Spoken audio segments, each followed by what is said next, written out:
علی آن کس که او بالاترین است، نگین حلقه عین الیقین است. علی در پیشه اخشیر قرآن و قرآن با علی در هم عجین است.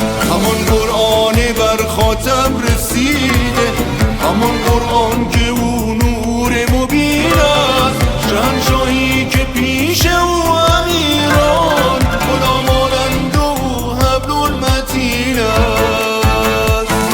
علی آن آیه نصر من الله، رضا جوهری فتح المبین است. به روی دوش احمد پا گذارد و با زهرای اطهر هم نشین است.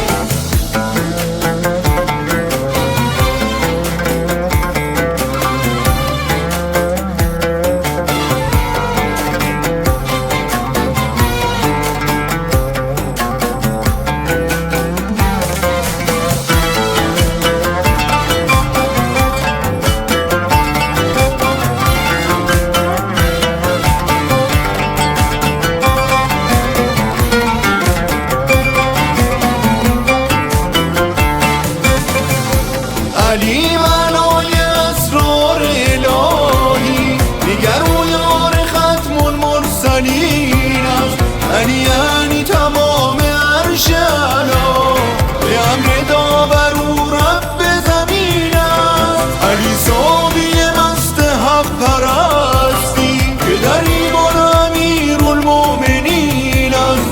علی مولود بیت الله باشد اگرچه سجدگاه مسلمین است.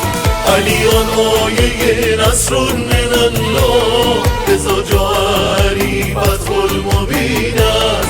به روی دوش احمد پا گذارد و با زهرای اطهر هم نشین است.